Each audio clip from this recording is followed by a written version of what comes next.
is a picture of Galadriel I made, and I made a video to show you how I did it. It was using a technique where I paint the background with ink and then I use white gesso to paint over the top, and you get the different shadings. But I have to come in here to say that my video messed up and lots of it didn't work and I couldn't use it. So I've got most of it though, and certainly in the beginnings you'll see the technique. So just to warn you though, that you won't see it completely all the way through, but hopefully enough to give you an idea of what to do.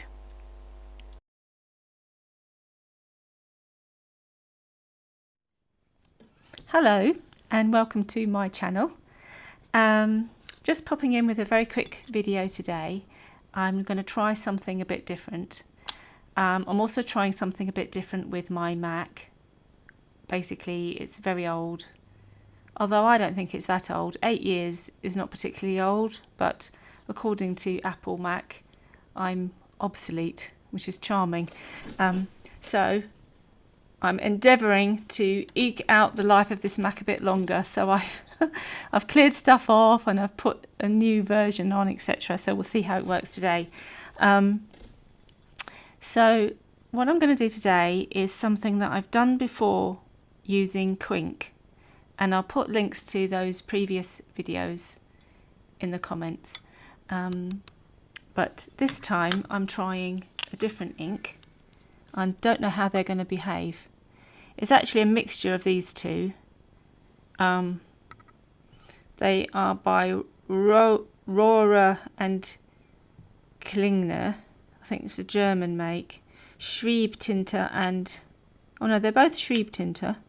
So they're writing ink, so they might not behave very well. Because what you want is an ink that doesn't dry, waterproof. But we shall see what this one does.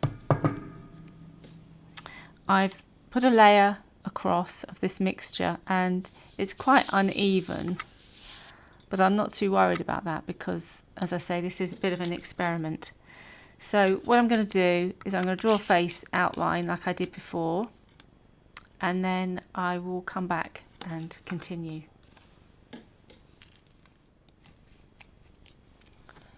So beautiful Cate Blanchet as Galadriel. It's a very, very striking image, and I actually think it's probably going to be really difficult to do. But anyway, I've chosen that one as my face. I'm into using reference at the moment. I'm finding it really helps with knowing where the light is. So, you know, in this, I can't really do it on here, 'cause this is just a guideline anyway, but as I work on it, I'll try to make this bit light, and then the shadow comes underneath it, and that bit too, because that's a light bit, isn't it, on this bit of cheek there, and then she's got a light bit on the chin.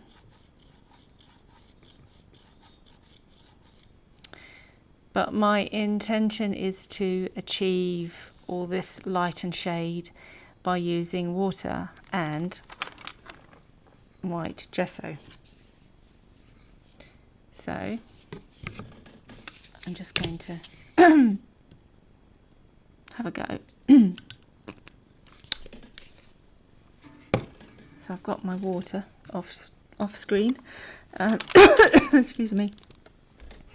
Another thing, excuse me, to remember when you're doing this technique is watch out for drips, because they're very difficult to work in. So the basic idea, and we'll see if this works, is putting water on should activate the ink a little bit. So then you come back in and you work the light bits.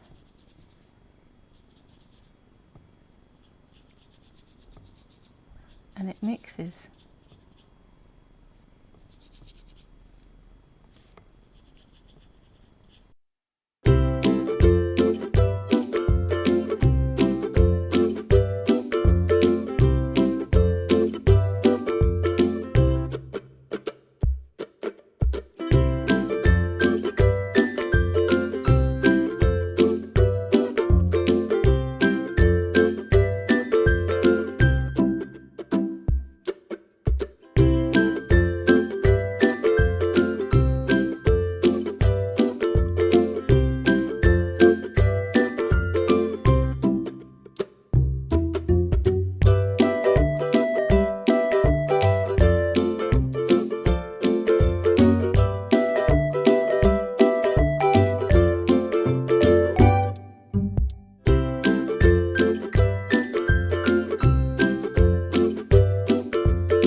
Looks like I'm still having a bit of problems with my QuickTime. Yeah, I lost a bit of recording then, but all I was doing was just going in and out with a bit of gesso and then activating the darker bits. So look what happens, it goes brown when it's activated, and it'll keep doing that. And what you'll have to do is, in between, you'll have to be patient and let it dry, and then you can come back and do a lighter layer. So let me get my reference picture again.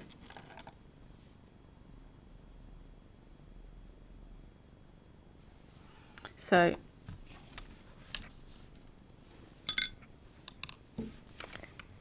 to get that light bit on the cheek, I can go in again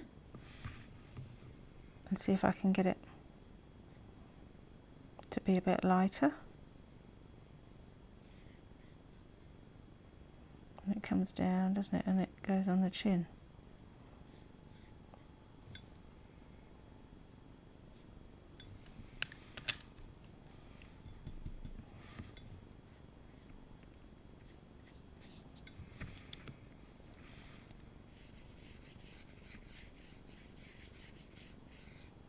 But because this is acrylic, in time it will build up and you will be able to get lighter and lighter tones.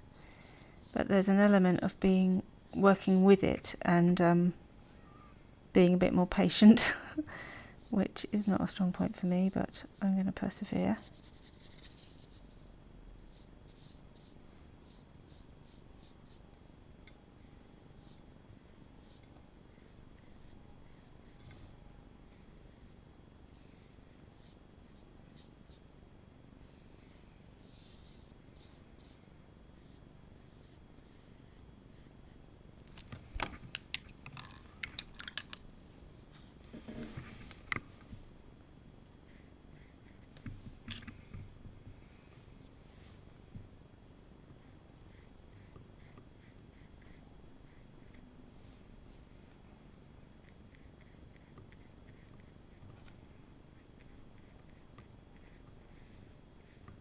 Now I think what is going to happen is that I'm probably going to come in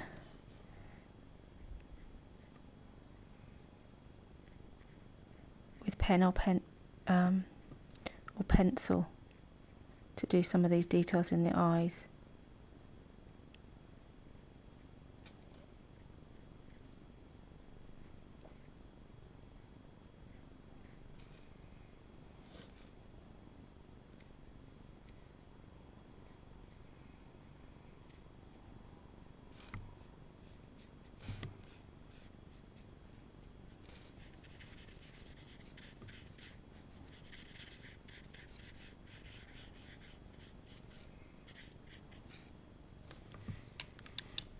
how it's going there. It's weird, isn't it?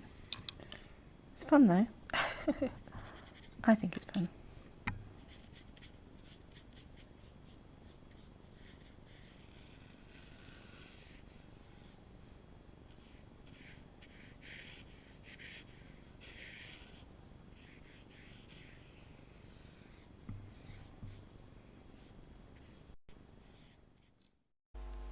So at that point my computer decided that it wasn't going to film any more QuickTime for me. So what I did was I continued with my layering as I've shown, and using water to activate the ink, make it darker, using gesso to make it lighter, being patient and waiting between the layers and building it up. So the picture you've got here is pretty much almost there. You can see I've done the body, her neck and shoulders, and I'm starting to build her hair. But I could see that I needed to go in and define a bit more of the darks, and I also needed to do something about her lips because they looked a bit weird at the moment. They looked sort of too brown. So that would be the next step, is to go in with pencils, and that's what I did. So I used watercolour pencils in a sort of beigey colour and red for her lips. The beigey colour looked really nice doing lines and shading in her hair, because her hair is essentially sort of white blonde, isn't it? So that's what I used in her hair. And I also went in with a Mars Luminographic pencil, very, very dark. I just used that around the eyes and in certain other places to do darks, shadows. I think I did a bit around the nose. Yeah, and so that was basically it. And then after that I just went in and I carefully drew her headdress. Then I went over the headdress with white Posca, and then when that had dried I went over in gold, and I also went in with blue Posca to give Galadriel, or Cate Blanchet, with her beautiful blue eyes that she has, and I thought that would look rather nice with just a little bit of colour of those blue eyes. And so in a minute you'll see the finished print. I should say finished painting, mixed media painting. Anyway, here she is, and I hope that although it was a bit short, you've seen the technique of how to do this, and hope that you will have a go. And yeah, I'm going to try and figure out how to fix this current problem with my computer so I can make more videos. And yeah, come back and we'll do more process videos. Hope to see you soon. Okay, do give me a thumbs up and subscribe, and yeah, stay safe and well and enjoying your art. And I'll say bye for now.